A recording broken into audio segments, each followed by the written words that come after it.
Hello everyone, this is प्रीति। स्वागत है आपका आपके अपने यूट्यूब चैनल लेट्स कम्पीट में। आज हम डिस्कस करेंगे फॉर्मेटिव असेसमेंट या समेटिव असेसमेंट के बारे में। आज हमें कंपैरेटिव स्टडी कर लेते हैं दोनों असेसमेंट की। बहुत ज़्यादा इंपॉर्टेंट है सीटेट के पॉइंट ऑफ व्यू से, रीड के पॉइंट ऑफ व्यू से, जो आने वाले टीचिंग एग्जाम्स हैं सबके पॉइंट ऑफ व्यू से। तो इंपॉर्टेंट टॉपिक बन जाता है डिस्कस करना। चलिए शुरू करते हैं। पहले एक एग्जांपल से मैं इसको आपको समझाती हूँ। सपोज़ करो कि आपके घर में गेस्ट आने वाले हैं और आपको खाना बनाना है और गैस के सामने परोसना है। आपकी मदर अगर आपको खाना बनाने में जो है मदद करती है, मतलब जब आप खाना बनाते हैं तो वो नमक टेस्ट करेंगी, तब आपको बता देगी कि इसमें नमक कम है या ज़्यादा है, या मिर्च कम है या ज़्यादा है। वो टेस्ट कर करके आपको बताएंगी। उसके बाद आप जो है वो खाना बन जाएगा जब गैस के सामने परोसोगे। तो ऑब्वियस ही बात है वो खाना अच्छा बनेगा, बिकॉज आपने ऑलरेडी इसको टेस्ट करा हुआ है खाने को, और अपने मदर की जो है हेल्प ले करके, उनसे फीडबैक लेकर के खाने को बेहतर बनाया है। तो इस तरह का जो असेसमेंट होता है वो फॉर्मेटिव असेसमेंट होता है। ये याद आपको ध्यान रखना है। समेटिव असेसमेंट में क्या है कि आपके घर में गेस्ट आए और आपको कहा गया खाना बनाने के लिए। आपने बिना किसी की मदद लिए खाना बनाया। आपको नहीं पता उसमें नमक कितना, मिर्च कितना, अंदाजे से आपने डाल दिया और जा करके सीधे गेस्ट को दे दिया। तो इसमें क्या है, कोई फीडबैक आपको मिला नहीं, तो आपको नहीं पता कि आपका खाना एग्जैक्टली कैसा बना है, अच्छा बना है, बुरा बना है। जो भी बनाया आपने वो जा करके सीधे गैस को दे दिया है। तो इस तरह का जो असेसमेंट आपका होगा उसको हम कहते हैं समेटिव असेसमेंट। तो ये बहुत सिंपल तरीका है असेसमेंट को समझने का। जब आप ऐसे समझोगे तो आप कभी नहीं बोलोगे। अब देखो, पहला पॉइंट है use during the teaching learning process. जो फॉर्मेटिव असेसमेंट है वो टीचिंग लर्निंग प्रोसेस के दौरान होता है, जैसे कि मैंने अभी आपको एग्जांपल से बताया है। जब आप कोई चीज़ सीख रहे होते हो तो उस दौरान बेसिकली क्या होता है, आप कुछ गलतियाँ करते हो तो टीचर उन गलतियों को करेक्ट करता है। ठीक है, फिर आपको दोबारा से वो चीज़ कराई जाती है, तो उसे हम फॉर्मेटिव असेसमेंट कहते हैं। सपोज आपको टीचर ने एक चैप्टर पढ़ाया है, उसके बाद टीचर ने उसका यूनिट टेस्ट ले लिया। आपने उस चैप्टर में जो जो गलतियाँ करी हैं वो टीचर आपको बता देगा कि आपने ये गलतियाँ करी हैं। तो फिर आप उन गलतियों में सुधार करोगे, फिर से आपका टेस्ट लिया जाएगा, फिर ऐसे आपकी गलतियाँ बताई जाएंगी, फिर से आप सुधार करेंगे।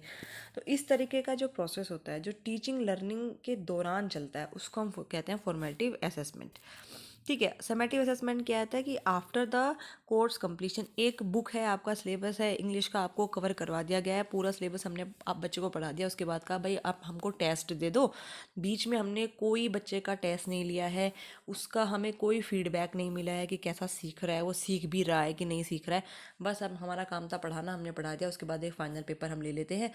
तो वो ही आपका समेटिव असेसमेंट है, जिसमें कोई फीडबैक नहीं, क्या बच्चे ने सीखा आपको कुछ पता नहीं। तो वो समेटिव असेसमेंट है।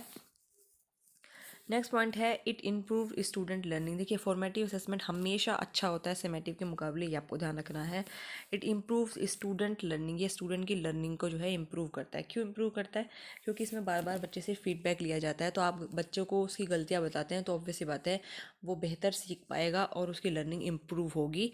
समेटिव असेसमेंट में ऐसा नहीं है। It does not improve student learning. कहाँ से इम्प्रूव करेगा? स्कोप ही नहीं है आपके पास। आपने चैप्टर पढ़ाया, चैप्टर के एंड में साल भर के अंत में आपने बच्चे के टेस्ट ले लिए हैं और उसके हिसाब से उसको आपने जज कर दिया, नंबर दे दिए। कोई सुधार आपने नहीं करा। बच्चे ने गलतियाँ करी हैं, कोई मतलब नहीं है, आपको सिर्फ मार्क्स देने हैं, जजमेंट करना है। चलिए, नेक्स्ट पॉइंट है कंटिन्यूस एंड रेगुलर प्रोसेस है। फॉर्मेटिव ऑब्वियस सी बात है लगातार चलेगा, साल भर चलता है फॉर्मेटिव असेसमेंट।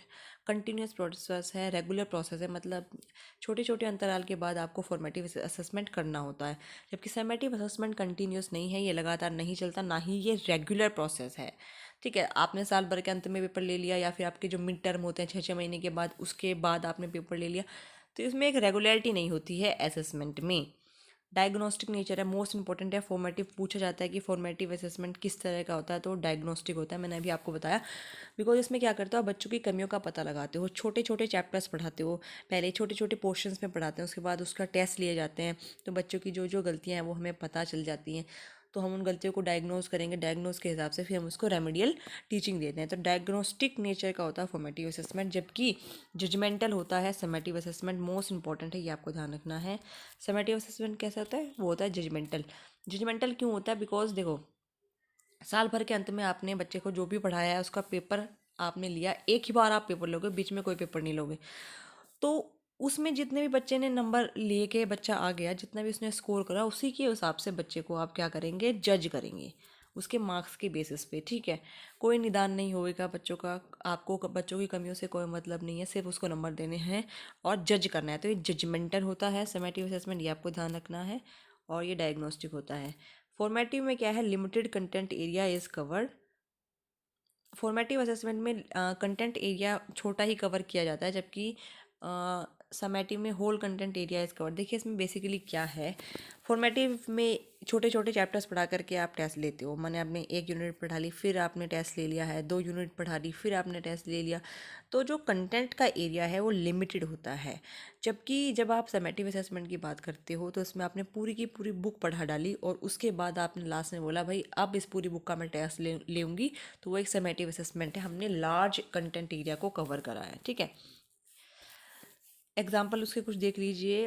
क्वेश्चनिंग, देखिए अगर आप बच्चों से क्वेश्चनिंग करते हैं तो एक फॉर्मेटिव असेसमेंट होगा। जैसे आप चैप्टर पढ़ा रहे हो तो चैप्टर के बीच में आप क्वेश्चंस पूछ सकते हो बच्चों से, बच्चे उसको आंसर करेंगे, तो वो भी एक तरीके का असेसमेंट है। बिकॉज बच्चे का आप आकलन कर रहे हो कितना बच्चे ने सीखा है टेस्ट के दौरान। प्रोजेक्ट्स जब आप बनवाते हैं वो भी एक तरीका का फॉर्मेटिव असेसमेंट है। क्यों ऐसा है, बिकॉज प्रोजेक्ट भी आप जो है छोटे छोटे टॉपिक्स के ऊपर बनवाते हो, या फिर जो आपने चैप्टर पढ़वा लिया उसका प्रोजेक्ट बना सकते हैं।